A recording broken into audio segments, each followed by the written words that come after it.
Okay, so what we're going to do today is section 7.2. And in this section, we are talking about applications of exponential growth. Okay, and so yesterday we talked about exponents. No, we didn't. We talked about exponential functions. Well, today we're going to talk about why we need to understand exponential functions. So this is section 7.2, and this is applications of expo growth.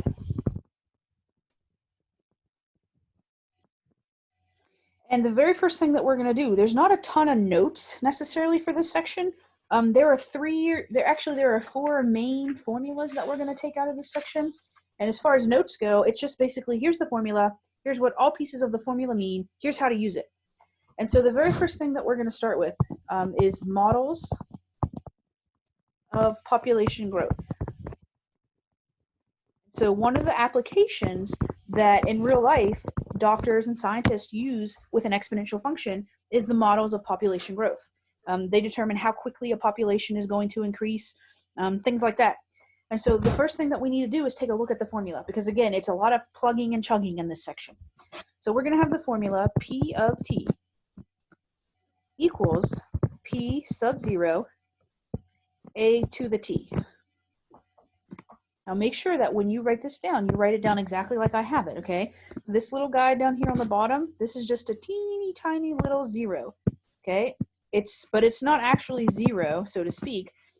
We read it as sub 0. That's it. And basically it's just a placeholder. Eventually that P sub 0 is going to become a number.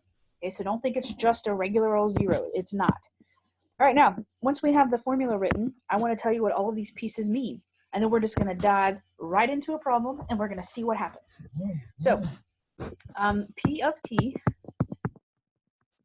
this is the population after time t. So t is just a variable. T is just going to represent how much time how much time elapses in a certain problem. And so that will always be a different number. We will be given that number. The next thing, P sub 0, again, it's just kind of like a variable, it's just a placeholder. This is the initial population that we start with. And typically we'll be given that number as well. T stands for time, and sometimes it's years, sometimes it's minutes, sometimes it's seconds, who knows? And then lastly, A, and notice I'm putting this in quotes because we're not talking about a letter here, like the word, so to speak. We're going to talk about a variable. A is the growth rate.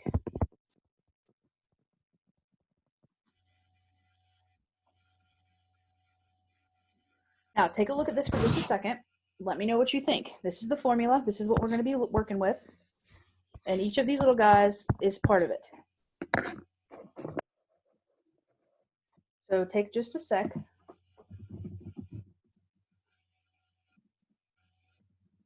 What do you think about this? Any questions?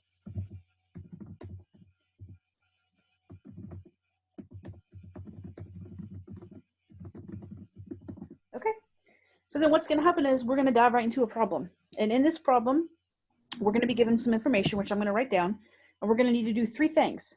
We're going to need to find this particular function. Once we find that function, we're going to be asked different questions about it. Okay, so let's take a look, and please stop me as we go so that I know that you're paying attention and that you're not, missing anything. So here we go, example 1, because that's it. There's not a lot of notes. It's just here's the formula. Let's do it. Okay, so in this particular problem, you're a scientist, okay, and you are going to start with 1,000 bacteria. Petri dish. Okay, you've got this 1,000 bacteria in your little petri dish. And the problem goes on to say, and for the first 5 hours, population doubles every hour. Okay, so you're a scientist, you have this little petri dish, you have 1,000 bacteria in that petri dish. You give it enough food and sunlight and water and whatever else, and so that the population will double every hour for the first 5 hours of the bacteria's life. This is the setup of the problem. Now, there are 3 parts to this. So part A asks me to find population growth function. I know there's a lot of words, and a lot of words maybe you're not even sure what that means. Well, let me real quick rewrite that function that we're going to use. If you remember, it was P of t equals P sub 0 times a to the t. This is the function that we're going to be using for this particular problem, for the whole thing. But what we are trying to do with letter A is we are trying to find the function that is very particular for this problem. Okay, we don't want just this generic function. We need a very specific function. And so what has to happen is we need to be able to replace this P sub 0 and this A value. Because if we did that, we could calculate how many bacteria at any given time. That's the goal. So we need to find P sub 0, and we also need to find A. Well, according to the notes on the previous page, P sub 0 is just the initial population. So let's write a few things down. So P sub 0, how many bacteria am I actually starting with according to the problem right here? 1,000. Yeah, 1,000, right? And so P sub 0 is 1,000, so that's no big deal. How much time, if we let 1 hour elapse, that's going to be the best way to find the rate. If 1 hour passes, how much bacteria am I going to have after 1 hour? 2,000. 2,000, yeah. And so we're going to say that T is 1 hour, and then we're going to say that P of T is going to be 2,000 bacteria. We know this because according to our problem, it doubles every hour. So if this is where we start, and 1 hour passes, then we have 2,000 bacteria. Everyone so good? So far, so good? Yeah. Okay. And so now we have, over here in our problem, we have a P of T, we have a P sub 0, we do not have an A, and we do not, and we do have a T. So we need to find A. So we're going to put A question, because that's what we're trying to find. What is the rate of growth? That's what we're trying to figure out. So here's what we're going to do. We're going to take everything that we've just written over here, and we're going to plug it into this equation, and we're going to solve for the missing piece. So P of T is 2,000, equal sign. P sub 0 is just 1,000. A, we don't know, so the letter A. And then, of course, T is 1 hour, so we put to the first power. So here's where we are, okay? And now our goal is to solve this and get this little a all by itself. Our goal is to get a equals something. Well, when we have a to the first power, that just leaves me with what? A. Yeah, and so what we can do is we can just say, you know what, bye-bye. And then we say, okay, well, if this says 1,000 times a, how am I going to get a by itself? Divide it by 1,000. Exactly, so I'm going to divide both sides by 1,000. And so that's going to give me a equals 2. Okay, cool. And so now I have my a value. And so now I need to take all 4 of these pieces that I have, and I need to put them together so that if I ask you how many bacteria you have after any amount of time, you can answer me by simply calculating. So here's what we're going to say. We're going to say P of T equals my initial value, right? P sub 0, so 1,000. The letter A, so the number 2, and then I'm going to raise it to the T value. Now, this is our final answer for part 1. This is the formula specific to this question. Now, what this means is if I give you any T amount, any time, doesn't matter if it could be 3 days, 10 seconds, 2 hours, whatever, all you would have to do is put that value that I give you right here and then type this whole thing into your calculator and you would have your answer. So let me pause and let you reflect on this. This is what I have as my equation. This is my population growth function for this specific problem. So looking at the pink answer down here, what are your questions? What are your thoughts? That wasn't so bad. There was a lot of words, a lot of big words, but not a lot of, not too much work, not too much terrible effort. So what are your thoughts about this first part? Simple so far. Yeah, and the math that we've had to do, we already know how to do that, right? I mean, we just divided and we raised something to an exponent, and then we said, oh, hey, look, let's just rewrite our function. So that's not so bad. Okay, so let's move on to the second part of this one because that's I have a question. Yeah, go right ahead. So if it was a to the first, you technically just ignore that and divide it by 1,000? Yep. Now, when we get into some problems in about 10 or so minutes, it's no longer just going to be a to the first. It's not just going to be a 1 right here. Maybe there's, let's say, a 10, and that's going to be a whole different ballgame. Okay? Okay. Yeah, but How did you know How did you know how to use just the 1 hour instead of the 5 hours for the time? Okay, so come back. So let me get my pen over here. So we started right here. Okay, let me erase some of this so I can rewrite some things. Here's where we started. They told us at the beginning that we have 1,000 bacteria. Okay, it goes on to say that the population doubles every hour. Well, we want to know in 1 hour from the starting point to 1 hour later, how much bacteria do we have? The cool part about this, and I don't even know if you guys noticed this or not, we got down here, we got A was equal to 2, which means our growth rate is 2. Well, if you take a look back up at the problem, doesn't that mean 2? And so on this particular problem, I chose it because it kind of told us the answer, even though we didn't know that. And so I knew to choose just one so that I could figure out what happens in the span of 1 hour. That way I had a value to put in for this P of T so that I could easily solve for A. That any better? And I mean, we have more examples of these types of problems as we progress. So maybe as we go forward, maybe you'll be like, oh, okay. If not, we can always come back and look again if we need to. All right, can we move on to the next one now? All right, I'm gonna take your silence as a yes. Okay, so that was part A, was to find the population growth function. So we did. Okay, so let me rewrite that down so that we can look at it while we do part B. So we got P of T equals 1,000 times 2 to the T. That's the function that we have moving forward. That's the answer from part A. So we'll just kind of put that over here. Okay, part B wants to know, using the function from part A, which is this guy, how long is it going to take? So let me write this down. How long until you have 16,000 bacteria? Question mark. Okay, well, let's write down what we know. We already know that P sub 0 rather, is 1,000. We're not going to change that. We already know that it doubles. Aren't we trying to find how long? So T is question mark. And if I end up with 16,000, that's P of T. That's how many bacteria I have after some time has elapsed. And so the new pieces are right here. All I have to do is take the function that I made from the previous problem and say, hey, look, I know now P of T, which is 16,000. I don't know T. T is what I'm trying to find. I'm trying to figure out how long it takes for me to get 16,000. So I'm going to come down here and I'm going to say, okay, P of T in this case is 16,000, equal sign, the number 1,000, the number 2, and this is going to be raised to the T. And T is what I'm trying to find. Right? Okay. And so now, since the variable is stuck up here in the exponent area, I got to get it out of there. And so I also know that the only thing actually being raised to the T is just this number 2. And so I have to first divide both sides by 1,000 so I can get rid of that 1,000. And so when I do that, I'm going to be left with 16 equals 2 to the T. All right, so what do you think so far? Not bad.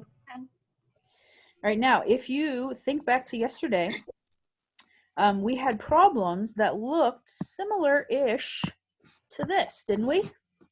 Pretend like all you can see is that. Didn't we have a problem very similar to this yesterday where we had to take the base and make it the same number? Mm-hmm. Say yeah. Okay, so if our base is 2, we know that 2 to the T is going to stay the same. Can I rewrite the number 16 so that it's the number 2 raised to some power? Mm-hmm. 2 to the what gives me 16? 4. Yeah, and so what's going to happen is on this side, I'm going to write 2 to the 4. And so I have the same bases. And so what I am allowed to do is I'm allowed to say, hey, look, whatever this exponent is and whatever this exponent is, they have to be equal. So I pull down that 4 equals T. And so I solved for T. I have T by itself. Now, I always have to make sense of my answer. I don't want to just say, oh, T is 4. Okay, what? Right? The question was, how long until you have 16 bacteria or 16,000 bacteria? Well, if I solve for T to be 4, my answer is going to be 4 hours. And now I'm done. So we use the function that we initially created.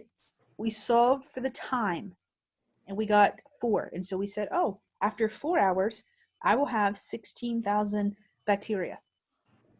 And if you want to check yourself, think, okay, well, if I started with 1,000, 2 hours go by, I have 2,000. 2 more hours go by, I have 4,000. 2 more hours go by, I have 8,000. 2 more hours go by, I have 16,000. How long did that take? 4 hours. All right, so we're done with part B. What do you think? For part B, will it always be that like 1,600 or not that specific number, but will we always plug whatever the problem says into PT? If they're asking you for time, yes. Okay. Okay, now we're about to do letter C, which is not going to ask us for time. It's going to give us the time. Okay. Okay? All right, so let's take a look at letter C, and then you'll be able to compare letter B, which asks me for time, and then letter C, which is going to give me the time. And you'll see how the problems look just a teensy tiny bit different, okay? So let's see. We need to remember, though, that we're still using the same exact function for letter A. So we're still using P of T equals 1,000 times 2 to the T. Okay, we're still working with this guy. This is letter C. They're going to ask me, or they're going to tell me, rather, that T equals 2.5 hours. And so the question is, how many bacteria do you have? How many bacteria after 2.5 hours? Question. So that's it. And so what we're going to do is we're going to say, okay, well, we have this function that we've continued to have. The new piece of information is that T is 2.5. Guess what? This is going to be a piece of cake. All you're going to do is take 2.5, you're going to put it right here. And so we're going to rewrite this whole problem. And I guess also you're going to put it right here because you're putting it everywhere you see a T. So we're going to rewrite this as P of 2.5, which just means 2.5 hours has gone by, equals the number 1,000 times 2. And instead of me writing the letter T, I'm going to write the value 2.5. All right, what do you think so far? Not bad. Okay. And so now you're going to get your calculator out and you're going to type this baby in. And so if you have your calculator, you're going to type the number 1,000 parenthesis 2 parenthesis and then that caret button or whatever it is that you use, and then the 2.5 and then enter. And then you're going to get some number, okay? And whatever that number is going to be my answer. We're going to round that to the nearest whole number because you can't really have like half of a bacteria. So we're going to say that P of 2.5, we're going to put a little approximation sign here. And is anybody actually calculating this? Does anyone have their calculator out doing it? I got 9,882. Okay, that is unfortunately not right. So That is not what I got. that is or is not? It is not. I got something different. What'd you get? I got 5656.854249. Yes, that's actually right. So we're going to round that to the nearest whole number, okay? And so we're going to say that it's 5657. So I'm trying to think. Sydney, was that you that said you got 9,000 something? Yeah, I don't think I'm doing the right power button. Okay. So I don't remember what type of calculator you have, but some people have a button that looks like this. It's called a caret button. It's literally just a little symbol that points up. Yeah, that's what I used. Okay, so do me a favor real quick. Try this first. Do 2 to the 2.5 first, and then hit enter. And then multiply it by 1,000. We'll have to, if Okay, not, that's better. okay, we'll have to figure out how what you're doing because we got to make sure that you're getting these right in your calculator. Okay, so then the answer is 5657, and then to make a little bit more sense, BACTERI, bacteria after 2.5 hours. Done. Okay, and that's it. So even though this problem, believe me, I know, especially if you've looked at the notes, okay, like the actual notes, but I think you should look at my notes, okay? Anyway, the problem looks big, okay, and it looks scary, but it's not. It's just, hey, here's a formula, find the missing piece. Then that's number one from start to finish. What do you think? ABC. I mean, it wasn't too bad. It's going to take some practice, though, right? Yeah. A couple on your own, of course. All right, well, let's switch gears. And instead of talking about growth, let's talk about decay. All right? So I'm going to clear this out. And we'll start the next topic. The next topic is what we call radioactive. Also, I want you guys to remember that we're in a math class, okay? I know that sounds silly, but we're not in science and we're not in biology, so I need you to understand the mathematical concept of this. So some of these questions, if you are a chemist or a biologist, you're going to be like, oh, that's not right. You're right. I make some of these up. Okay. I don't know anything about chemistry or biology, so you got to bear with me. Okay. So remember, we just care about the math. All right. So we're going to be given a new formula. All right. And this new formula is going to be A of t equals A sub 0 a to the t. Boy, that sure looks familiar, doesn't it? That almost looks identical to what we just had. The difference was the one that we just had, this was a p and this was a p, right? And that's it. And so the cool thing about these formulas is they're almost the exact same, okay? But think about this. Think about when we talk about population growth, we use the p. And when we talk about radioactive decay, we're going to use the a. And when you're working in Hawks or you're working on the test or whatever, that's how you're going to be able to tell the difference. But the cool part about it is if you accidentally write a P right here and you accidentally write a P right here, that's okay. All right. The math is still going to be the right. All right. Now let me tell you what each of these pieces stand for, and then we'll dive right into a problem. Well, in this case, A of t is the amount of a substance. Whoa, I'm getting sloppy.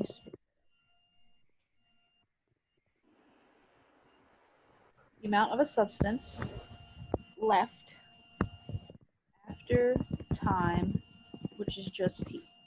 So the amount of something that is left, okay? A sub 0 is the amount at time t equals 0. So the beginning, essentially. And then this letter A is going to be a number between 0 and 1. 0 and 1. This is going to be my decay rate. And it has to be a number between 0 and 1. And then t is time. And then this is a new term. Maybe you've heard of it, maybe you haven't. It's the term half-life. Anybody ever heard of that before? I have.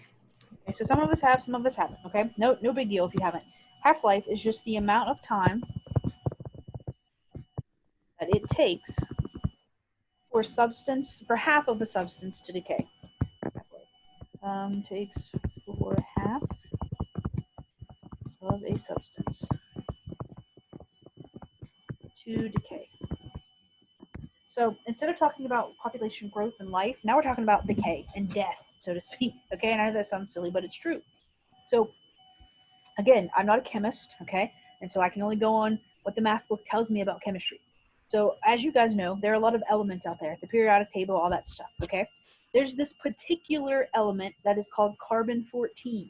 You're going to see that word, carbon-14, and it's the word carbon with a dash and the number 14, okay? This is some type of an element. I don't know anything about it, but I don't have to, okay? It's going to go on to tell me a little bit about carbon-14, probably in some of my examples, about its half-life, and that's fine, okay? And when we talk about half-life, it just means how long it takes for half-life to decay. So think about this for a second. Let's say that you are like an organism. Let's say you're a dinosaur, okay? And you died, and there's your little carcass, okay? And I stumble upon you a million years later, all right? How much of your little carcass is left?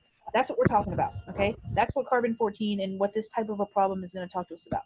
So if you are right there, and you're a little dinosaur, and you're dead, right? And you sit there for 10,000 years or however long, maybe after 10,000 years, maybe half of you is still there. But the other half has decayed away. That's what half-life is.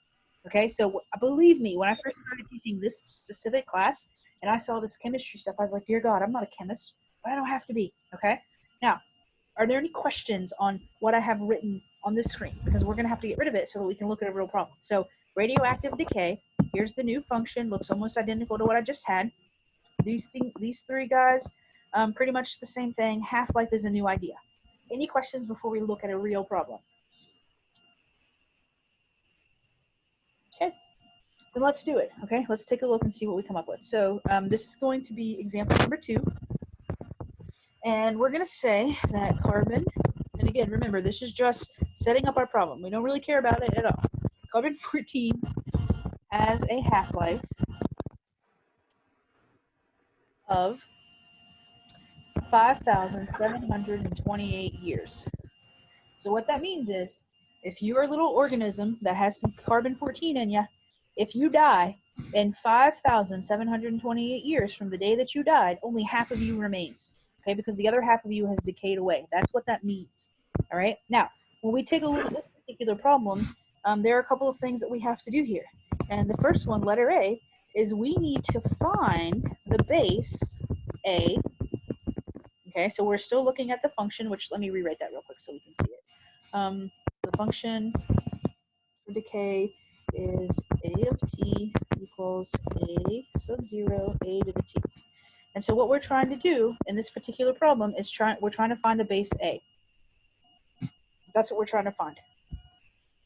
Okay, so what we're going to do is we're going to write down what we know, and we're going to find A, and then when we do it, in parentheses, it's going to be a number between 0 and 1. We're going to round to 6 decimal places. And you're thinking, wow, that's a lot. But we need to be as precise as possible. All right, so let's write down everything that we know, okay? All right, now, let's see, how do I want to explain this?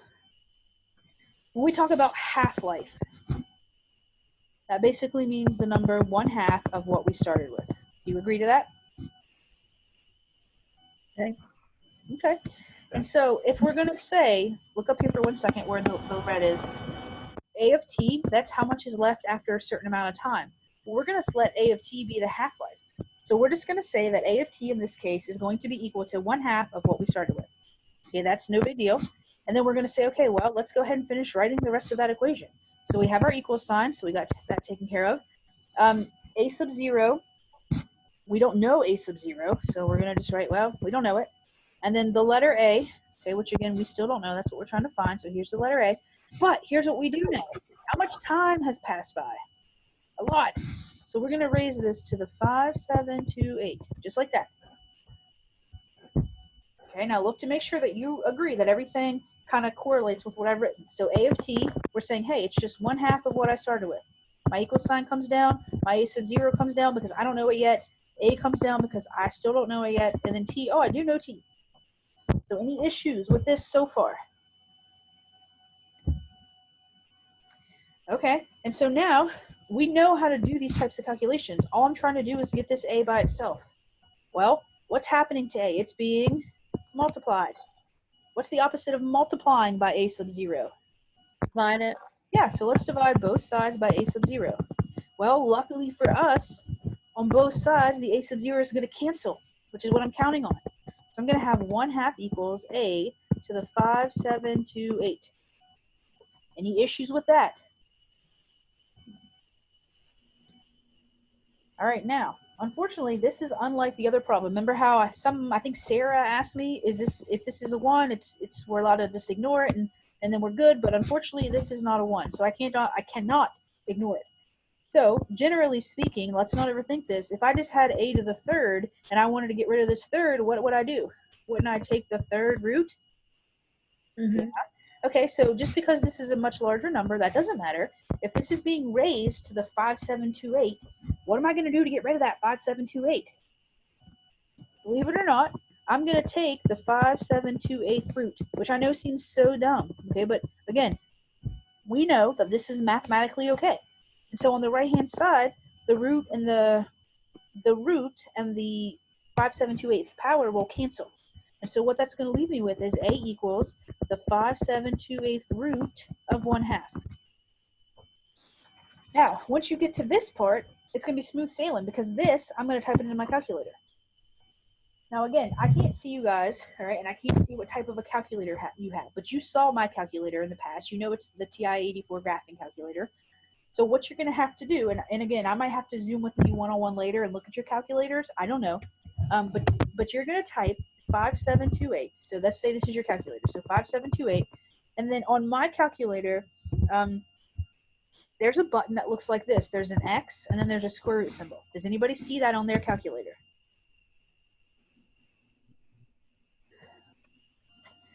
You're trying to look for something that looks like this because what's going to happen is when you press that button, this number is going to become tiny and it's going to be right here. And then inside the radical, you need to type the number 1/2. again, I might have to Zoom with you, or you might have to show me your calculators. I'm not sure, but we have to make sure that you as an individual are getting this into your calculator correctly. Now, let me just write what you get when you do this. If you type it in and you actually calculate it, and we round it to 6 decimal places, we're going to get 0.99879. Anybody type that in and get that? Because remember, I said 6 decimal places. Nope. No. Okay, so I'm going to, hold on, let my computer set back up here. I have it laid down as a tablet. Okay. That button that you said we should have, but I don't have that button that you said we should have, like with the little X.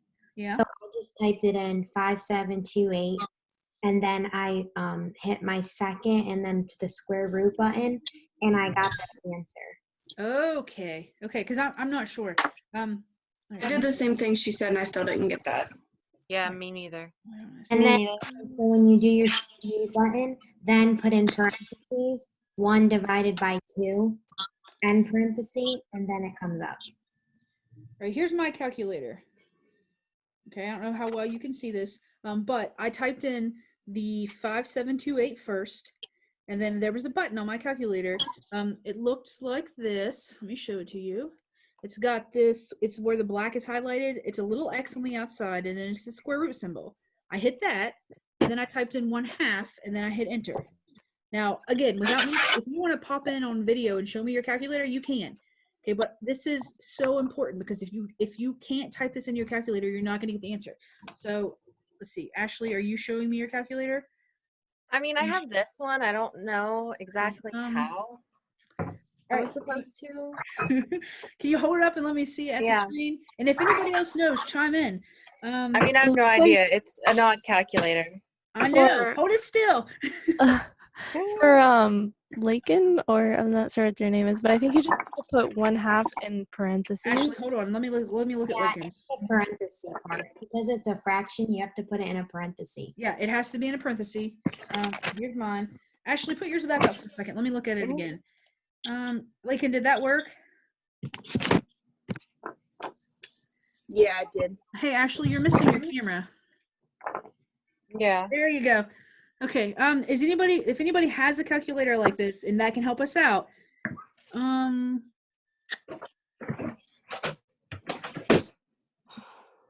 know what? I don't know. I've never used a calculator like this before. Okay, you see Ashley, turn around. See, there's the math button that says the word math. Yeah. Got it. Hit that button and see, because that's where mine is. It's under math. And then do you see a little X with a square root symbol kind of underneath of it anywhere? I see like an X with a cubed root. Maybe right underneath of that, because that's how mine is. Mine's right underneath of that. Because I don't have that. My like last option is that. I have a cube, a GCD, a 1cm, and then the cube root.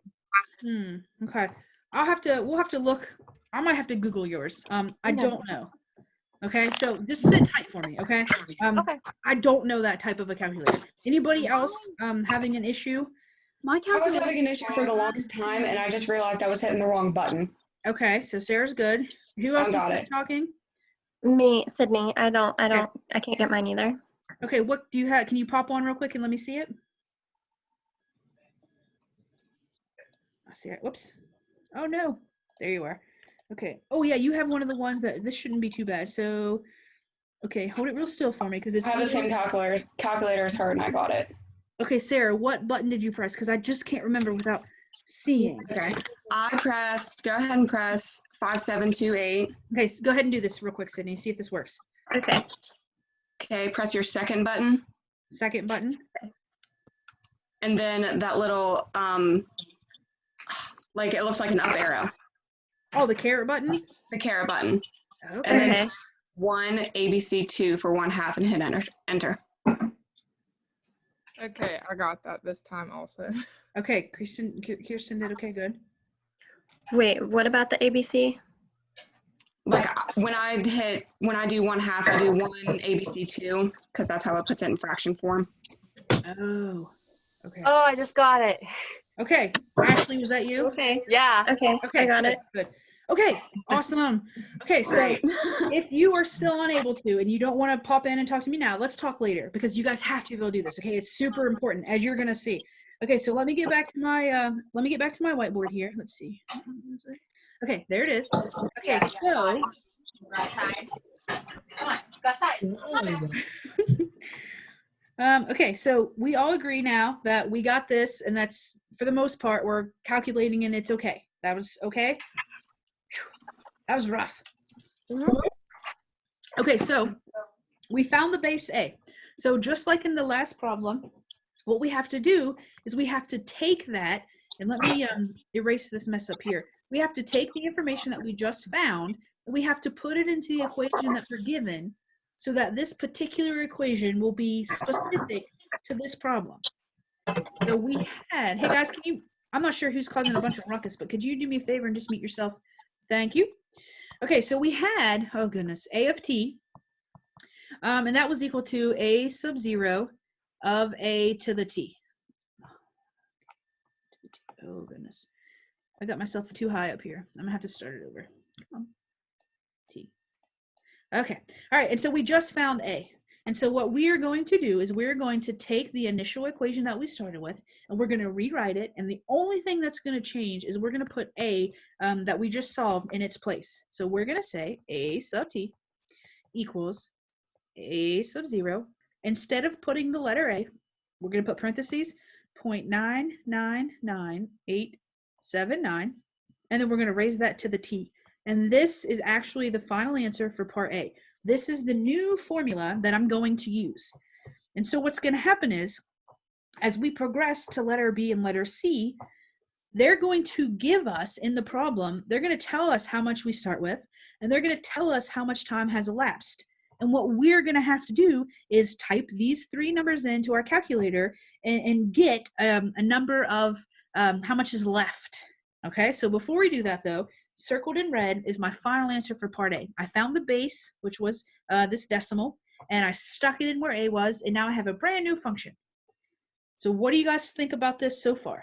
Because that's part A. Now the hardest part, my guess, is typing this in, okay? And that's why we have to make sure that we can. And so if you're having issues with it, please tell me later and shoot me a remind message or whatever, and let's take a look at your calculator. Okay, so that was part A. All right, so we're still going to be using the same function that we just came up with, so I'll rewrite it. We came up with a of t equals a sub 0 times 0.999879 to the t. Okay, that's what we came up with. Now, letter B of this same problem wants to know if you start with 526 grams, oops, G-R-A, of carbon-14, and 2,500 years pass, oh gracious, how much is left? That's what we're trying to figure out. How much is left? Okay. And so what's going to happen is we're going to read through our problem again, and we're going to write down the new pieces of information that they give us. And so this fact that we start with 526, which variable is going to be represented by 526? A of t? No. A of t is how much we're left with. A of t is this guy, how much is left, which we don't know. That's what we're trying to figure out. So in this case, when we start, that's going to be our initial value, a sub 0. So we're starting with 526. Well, the other piece of information tells me that 2,500 years goes by. So t is 2,500. I thought now, a sub 0 was the amount of time. No. Okay, let me back up. So in the notes that we wrote, we said that a sub 0 was the amount at time of time, blah, blah, blah. Let me back it up. We said that a sub 0 was the amount at time t equals 0, which just means when you start. Okay, that's what that means. Okay, and so we now know that t is 200 or 2,500. And so now all we have to do is write all of that out. So we're going to say a of 2,500, because remember, we are replacing t with 2,500 equals a sub 0, which is 526, this whole big decimal, 0.999879, and we're going to raise that to the 2,500. And now this is going to be the easiest problem ever. All you got to do is type this in. So in your calculator, you're going to type 526 parenthesis 0.999879, close parenthesis, and then you're going to raise that to the 2500th. And then when you hit enter, we're going to take, it's going to be a whole number with some decimals. We'll round it to 2 decimal places. And so let me jot down what you should get, and let's see if that's what you do get. And so we're going to say 388.69. Okay, we get that?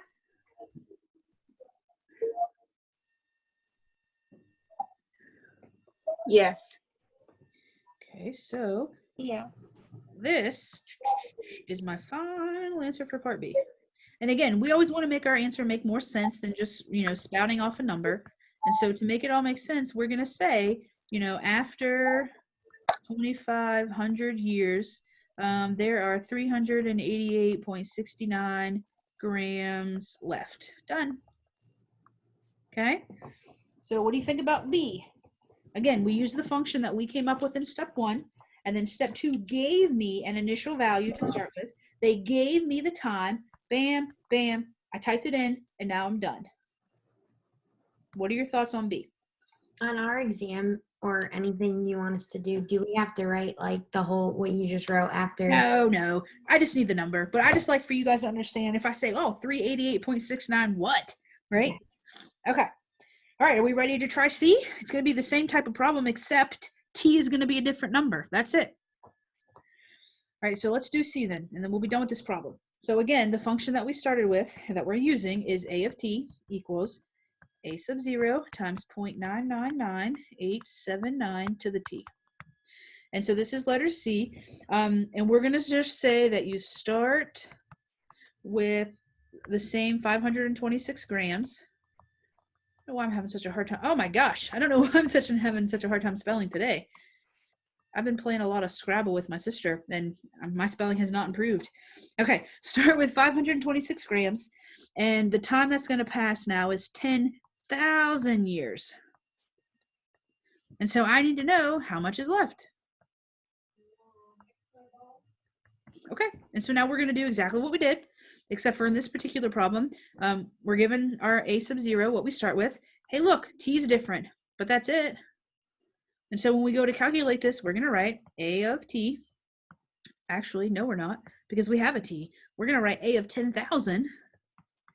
A of 10,000 equals, my A sub 0 is 526. The letter A, which is what I have up here, is 0.999879. And then the T, the new T, is 10,000. And so I go to my calculator and I type all of this in. And then when it's all said and done, I'm going to get, and I shouldn't have done that, I'm going to just put an equal sign right here. And I'm going to get 156.84. So tell me, can you get this?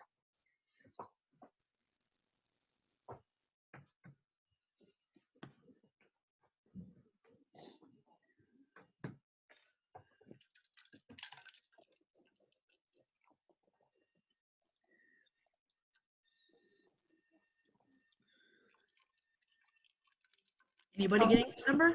Anybody trying? Yeah, I got it. Okay, I was just waiting. I didn't hear anything.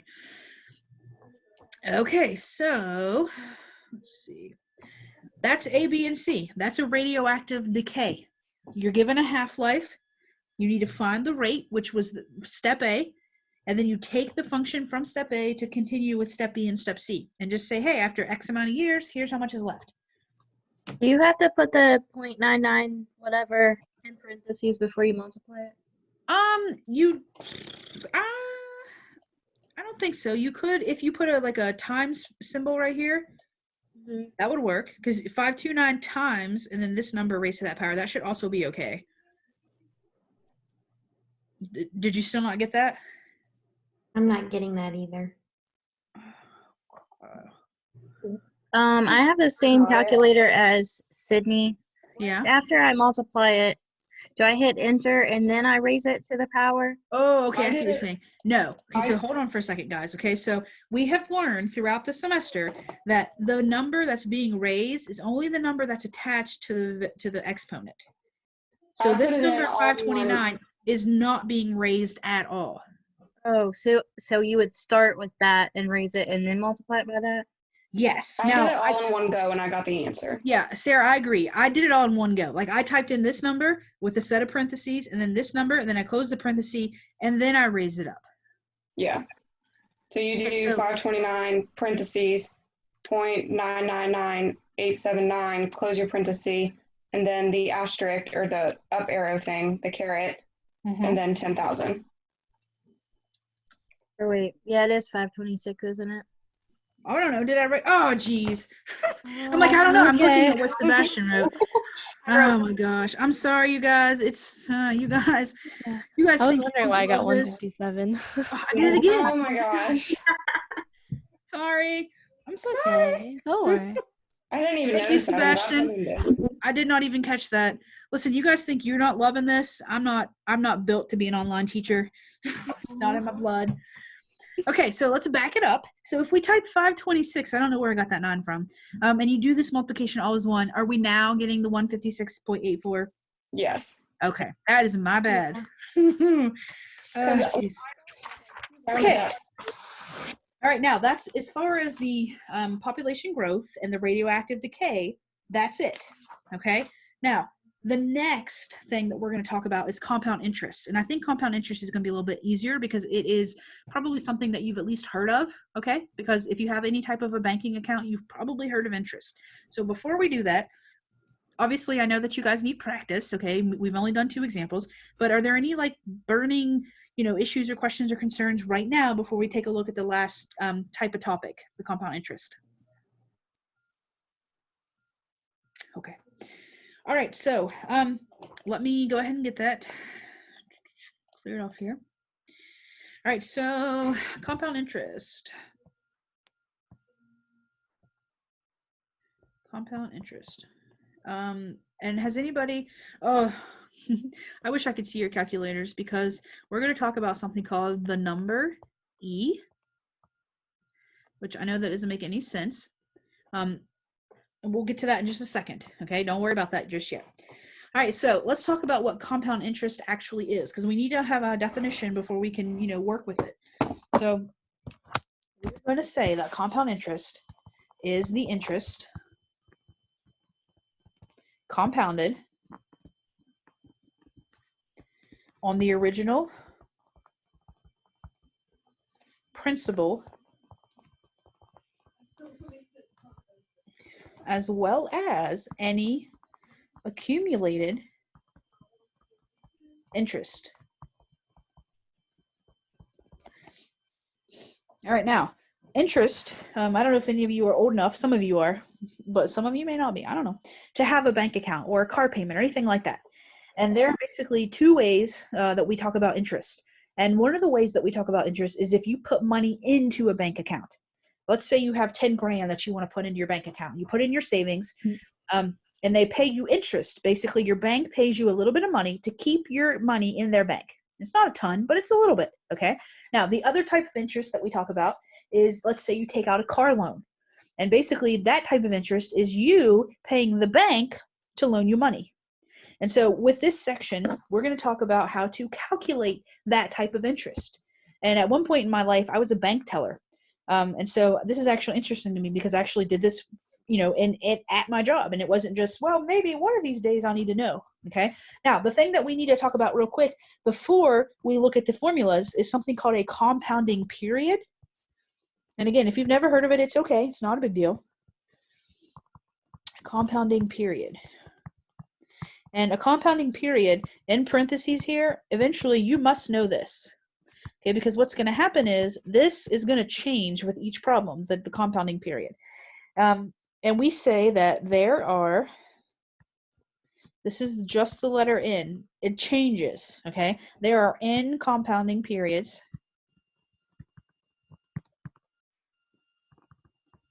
per year, or a year, either way. And then here's some of the popular ones that we're going to see. So what's going to happen is you're going to be given a problem, and it's going to say, oh, I'm going to compound your interest, and then you're going to insert a word, and that's going to tell me something. And so here are some of those words that you're going to see. If you see the word annually, if something happens annually, how many times a year does it happen? Once. Once. So in this case, the N is 1. It happens 1 time a year. So that means you get an interest payment one time a year. Well, if something were to happen semi-annually, how many times a year does that happen? 2. We have the word quarterly. And if something were to happen quarterly, that happens 4 times a year. Yeah, 4. And then we have monthly, which is, how much your car payments do. If something happens monthly, it's 12, right? You pay that payment every month. It's wonderful. Weekly, okay, if something were to happen weekly, that means 52 times a year. And then lastly, it could potentially happen daily. And if that were the case, we're going to use the number 365. Now, when I say that you must know this, these are the numbers that you're going to have to know, because what's going to happen is the problem might state, you're investing $10,000 compounded monthly, the interest rate is blah, blah, blah. You have to recall that monthly means n equals 12. Okay, so for all of these words and all their little n values, you're going to have to know what this means. Okay, so just looking at this screen, are there any major issues? All right, and so now we're going to dive right into a problem. And we're going to do a compound interest problem first, and then we'll talk about this E thing in a little bit. Okay, so here we go. This is the formula. We got to look at it first so that we understand. So this is the compound interest formula. And you'll be given these when you go to take the test, but you have to remember and you have to know when to use it. So here's the formula. A of t equals P parenthesis 1 plus R over N to the NT. That's the formula. And it's big, okay? But again, we're going to be given most of these letters. We got to know what they mean. So let's talk about that. The quantity A of t is the amount after time t. So that's how much money you have after so many years have passed, okay?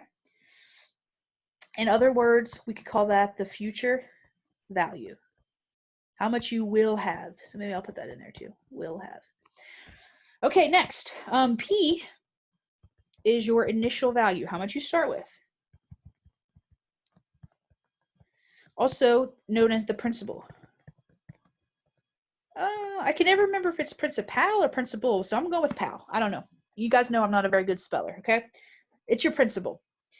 Next, the letter R. That is your interest rate, which we have to type in as a decimal. Okay, it's going to be given us to 2% or something like that. We can't type that percent button into our calculator. So we're going to have to be able to turn this into a decimal. All right, next, T is just time in years. Years is important. We might see a problem and they don't give you years. Maybe they say 6 months. Well, you have to be able to turn that month value into years. Okay, so T is time in years always. And then lastly, finally, N is the number of compounding periods. And that's where you're going to look back on the last slide. And if it says monthly or weekly or daily or whatever, you're going to pick that number. All right, I'll give you a second to write all this down. But what's about to happen is we're literally just going to do a problem. And we're going to use this particular formula to do that with. Okay, any questions or problems on what you see right now? Because we're about to just dive in head first. Okay.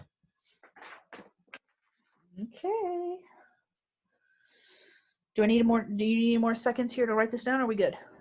Just like one more. Sure, no problem at all. I'll take a drink.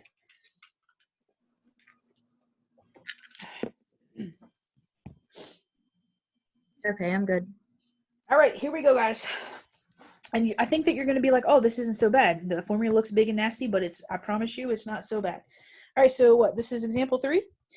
Okay, so you have $10,000 to invest. Okay.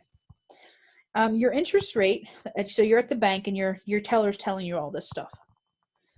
The interest rate is 4.5%, and the interest is compounded quarterly. How much money will you have after 3.5 years? Okay, so that's the question. And real quick, I'm going to write the formula above so we can see it.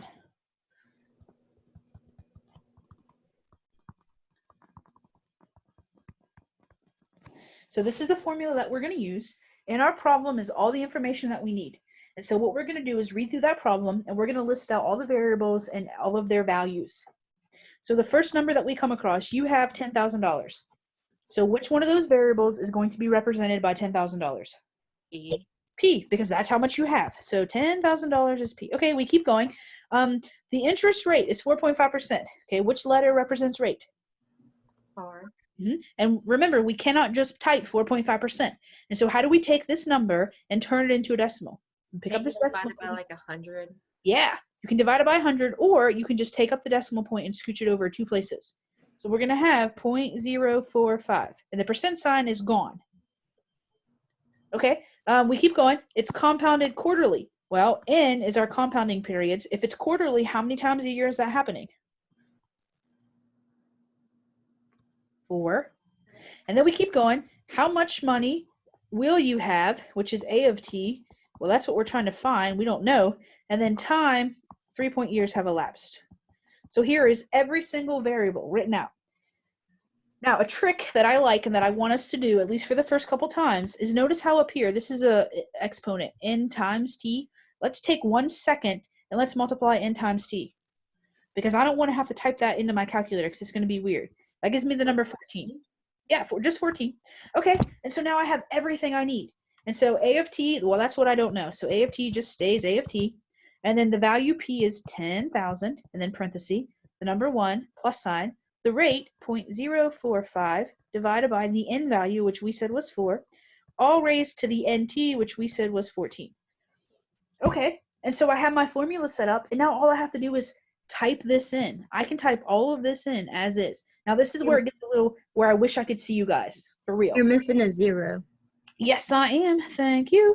Oh my gosh, I'm setting you guys up for all kind of failure today. 0, 0. I wish I had $10,000 just, to invest. Okay, so here we go. All right, now, if you, I recommend highly that you type all of this in as one. Okay, so here's what I would type. I would type the number 10,000, and then you're going to have a parenthesis. The number 1 plus another parenthesis, 0.045 divided by 4, close parenthesis. Now, if you have 2 parentheses facing that direction, then you have to have 2 parentheses facing this direction. And then you're 14. Here's what you should get. Okay, so let me write it out, and let's make sure that we can get this. 1169552. This is what you should get. So practice typing this in, and let's see if you get this number. And since we're talking about money, you're going to notice that I put a dollar sign in front, and I rounded to 2 decimal places, because if I was talking about cents, right, change, that's what I would do, rounded to 2 decimal places. So can we get this number? Yeah. Okay, and then you're done. So let me give a minute and see if anybody else is going to respond to me. Anybody else getting this number? Okay, hold on. I'm having some chats here. Let me see what they're saying. Got it? Yeah, Sophie, do whatever you got to do. Okay, so yep. Okay, so good. So we're getting this. Fantastic. Okay, so this problem's done. Now, that wasn't so bad, was it? All right, let's do another one. Okay. Now, there's this other way of compounding. Excuse me. And it is, let's see. Yeah. Okay, so we're going to do another one, all right? So this is going to be example 4. And I'm just going to come out and tell you the information because I don't want to spend time writing a bunch of stuff. I just want to get right to the problem. So here's all the information that we're going to need.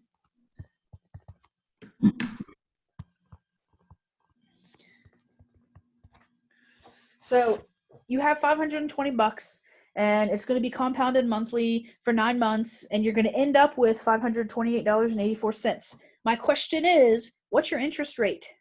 Okay, that's what we're trying to find. So it's the same idea. It's just that our problem is going to be looking a little different initially. And so here's the actual function that we're using. It's still the same one. A of t equals p times 1 plus r, r over n to the nt. Okay, but the difference in this particular problem is I need to find r. So over here on the left is everything that I know. So let's write that down first. Okay, so I know that a is 52884. That's how much I end up with. P is 520. The number 1 stays the number 1. R is going to have to stay R because I don't know it. N is 12. Now, when we come to look at T, T says 9 months. According to our notes, it's supposed to be years. How am I going to turn months into years? Well, I'm going to say there are 9 9 by 12. Exactly. And when I do that, I'm going to get 0.75 years. How did you do that? I took 9 and I divided it by 12. Because I have 9 months, but there's actually 12 months in the whole year. And so now I'm not looking at this 9 months business. I'm looking at 0.75 years, and that's okay. And so I'm real What quick. do you put that in parentheses after the 528.84? Since it's A of T. No. So let me back up for 1 second. Okay, I see what you're saying. I guess this is on me. This should actually say, instead of just A, it should say A of T. Okay, because what's happening is some time has already passed. Oh, okay. Years have actually passed, and this is how much I end up with. So I see what you're saying, but I have written that incorrectly. I'm sorry. Okay, so now we're going to real quick find our N times T, because remember, we want to do that real fast. So if N is 12 and T is 0.75, let's do that real quick. And let's get NT to be the number, I already forgot, 9. So NT is 9. So we're going to raise this to the 9th power. Now here's the problem. We can't just type this straight into our calculator because look, we don't know the rate. That's what we're trying to find. So now what we're going to have to do is everything that's happening to R, we have to undo it. Okay? And so the first thing that I want to do is remember this value right here that's in parentheses is the only thing that's being raised to the 9th power. That 520 is not. And so the first thing I want to do is divide both sides by 520. And so you're going to type in your calculator this, 528.84 divided by 520, and you're going to get 1.017. And that's going to be equal to 1 plus R over 12 to the 9th. All right, so far so good? Okay, and so now in order for us to get rid of something that's being raised to the 9th, I have to take the 9th root of it, just like we did in the previous problem. Well, what I do to one side, I have to do to the other.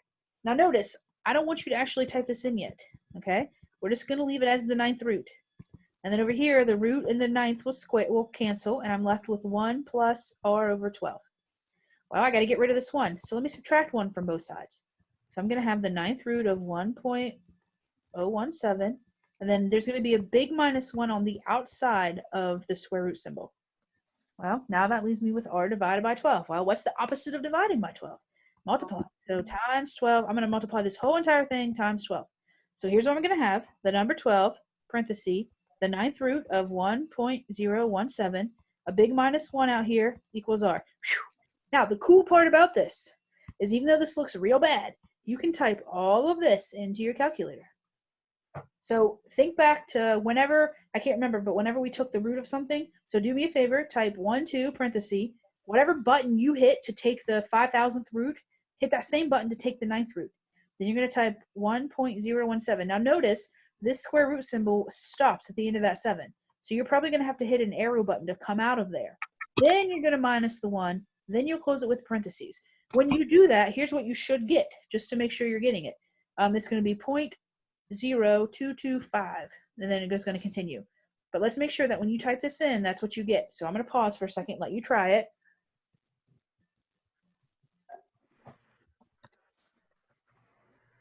Anybody having major issues? I feel overwhelmed. I know, but really though, it's a lot of the same processes that we've been doing. We're just doing them in a way that we've never seen before. How many times have we solved for like y or a particular variable? A lot. So it just takes a little bit of time, okay? Just a teensy tiny bit of practice.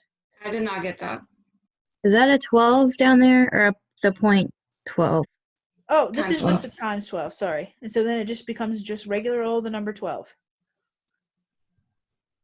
Do we put the 12. parentheses in the calculator? Yep, you should type it in exactly how you see it. So 12, parenthesis, the 9th root, and then under that root sign, 1.017, and then you probably are going to have to arrow out of there, right? Because you're not trying to subtract 1 from that 1.07. You're just trying to subtract 1 from the whole thing. And then close your parenthesis and then hit enter. And then, again, this is the number that you should get if it's typed in correctly. How do you, I don't know how to type in the ninth root. Okay, before you leave, I'm gonna have to look at your calculator because Okay. I don't know what type you have, and I can't tell you right off the top of my head without seeing it. Okay. Okay. And if that's anybody else has a calculator and it's not quite working, just hang back with me for a few minutes and let me look. Okay, because I'm sorry, but without seeing you, I don't know. I don't know how to arrow out after we do the square root. Okay, so around probably right under your screen, there's those 4 arrow buttons, like left, right, up, down. Mm-hmm. Just hit the right button and Oh, pop okay. out. And then do your -1 and then do your parenthesis. Okay, now I'm just going to pretend for a second that we all got this number, okay, because we're almost done. I just want to show you how to finish it up. Now, Can remember, you leave it for just a second? absolutely, I'm not erasing anything. I'm just going to add something Okay. to it. Okay. In the previous problem, when they told us the percent, or when they told us the interest rate, they gave it to us as a percentage. Well, right now this is just a number, right? I want to say, oh, R is actually a percent, and so if I got had it. point, you did get, okay, good. If I have 0.0225, how do I turn this, which is a decimal, into a percentage? I pick up the decimal point and I do what with it? Move it right 2 places. I'm going to have 2.25%. So R equals 2.25%, and now I'm totally and completely done. So as you can already tell, this section heavily relies on our calculator usage. Okay, so we have to make sure that we're getting these things. All right, so we feel a little bit better about 4. Mm-hmm. All right, there's one more thing I want to show you, okay, and then we'll be done. When we talked about, we're going to back up for just a moment. When we talked about on the previous screen the compound interest formula, well, we had said that this n value is the compounding periods, right? And it happens, once, twice, 3 times, 4 times, 6 times, 12 times, whatever. Well, what happens if instead of it only, happening a couple of times a year, what if it just happens continuously forever, right? So this is going to be the last new thing that we look at, and it's very similar to what we just saw. So we're going to talk about something that is called, hold on, let me restart this. We're going to call this compounding continuously, which just means over and over and over and over and over and over and over without stopping. Okay, now we're going to have a new formula, but you're going to see it's very similar to what we just looked at. So A of t equals P times E to the RT. That's the formula. A of t is not new. The letter P is not new. R is not new. T is not new. Here's what's new, the letter E. So when we first started this compound interest business, at the top, I wrote compound interest and the number E. Okay, so we got to talk about this for just a sec. So this number E. Okay, now somewhere on your calculator is a button. And it's probably, my guess is that what you can see is probably the letters LN. And then above it, you're going to see in lighter color E to the X. Look for that, okay? So this constant, this letter E is just a constant, and it's literally just a button on your calculator. And so what's going to happen is anytime we're dealing with a problem that contains the letter E, don't freak out about it. You're just going to hit a button on your calculator, and that's it, okay? Now, the only new part in this problem is the letter E, which is just a calculator button. Everything else is the same. A of t, how much you will have. P, how much you started with. R, interest rate. T, time in years.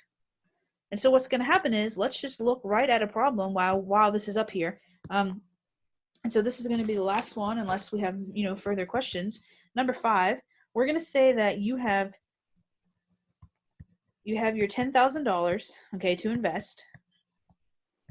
Oh my, that looks awful.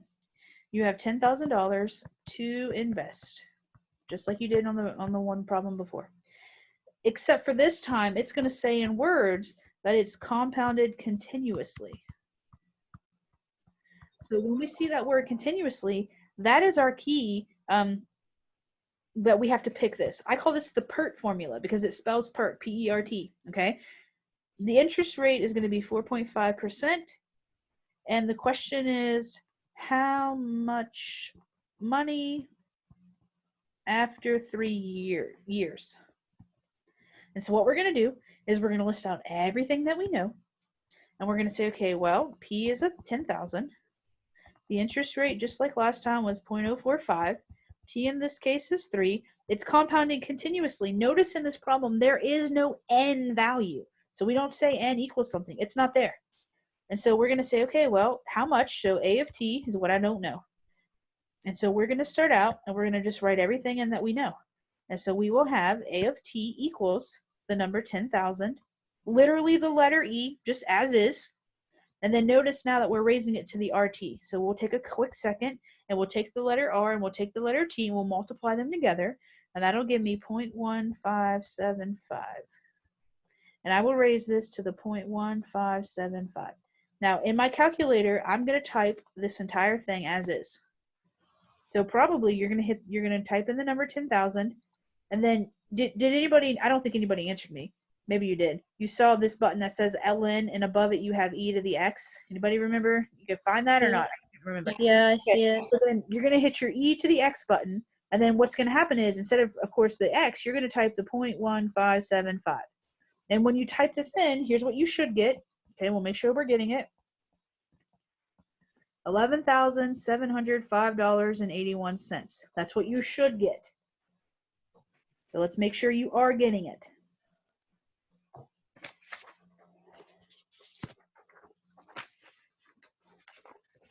Anybody getting that one? Because I'm not hearing anything. I can't see. I was still trying to write and I can't see stuff. Oh, what can't you not see? The under the T and then what you got for the answer. Oh my. Okay. On your computer, if you press the Alt button, the ALT, it'll take away that bottom bar. Oh, cool. Did that work? Yes. Awesome. So you can see it now? Thank you, Yeah. Sarah. Yeah, Okay. thank you. So take a look at it. Anybody else getting it or not getting it either? I just need to know because I'm not I hearing got it. anything. I got it. People have got it. Okay. All right. Okay. So then my answer, of course, we're talking about money. Whoops. That was not what I meant to do at all. We're talking about money. And so you can see that I have, I'll put a $sign in front of this and I rounded to 2 decimal places just like I would if I was talking about actual change. And now I'm done. And so in this section, we had 4 real new formulas. We had the population growth, we had the population decay, we had the compound interest formula, and we have the compounding continuous formula. And the cool part about all of these problems is when you're reading the problem, it's going to actually tell you this is a growth problem, or it's going to be compounding continuously, or hey, it's compounded weekly, and that tells you which formula to choose. So take a sec. Okay, I know a couple people at the beginning had said it's a little overwhelming. Sure, okay, all new stuff is. But what are your thoughts? Okay, because we're done for now. I have a question. Yeah, go ahead. Whenever we have T as like the 2 examples ago, you put T equals 9 months. Uh-huh. When we see months, we just divide it by 12 because there's 12 months. That is And then correct. we have to multiply it again by 12. No. Okay, so let me get on my paper. Let me get back to that problem, okay? So let's see. That was the one. Okay, so I'm gonna get a new screen here real fast and write this out real quick. I also feel a sneeze coming on. I don't know though. Okay, so we said if T was 9 months, we were gonna take the number 9 and divide it by 12 because there are 12 months in a year, and that gives the 0.75 years. And so you're okay with that, right? Yeah. Now, in the problem that we were working on, this was the formula that we had. And just equal 12. That's why we multiplied it. Yes. Okay. So let's say n in this case would have been 3. I don't know. Then we would have done 3 times 0.75. Okay. It's not, we didn't remultiply it by 12 on purpose, so to speak. I didn't even catch that, honestly. Thank you for showing me that. But it's just because that was what was my n value. Okay. Not because I was multiplying it by 12 per se. Okay. All right. What else? Anything else right now? Because again, I'm done with the notes. I'm going to work on the Hawks video. I don't have that finished yet because this section is longer and it takes a while to write all these problems out. But my notes are already in Blackboard. There's a few other Hawks videos in Blackboard. Of course, the assignment 7.1/7.2 is in Blackboard. So you know what you have to work on. So anything else before I let you go? And again, if you need to hang back and let me take a look at your calculator, please do so. Let's see. Okay, so if that's the case, then I'm done. And so if you're done, then we're good to go. Work on that information, work on, the Hawks in the paper, the written assignment. Message me in the meantime. If you want to hang out and look at calculators, please do so. So I'm good if you're good. I'm gonna stay and check my calculator with you because I can't hear you, Taylor. Oh,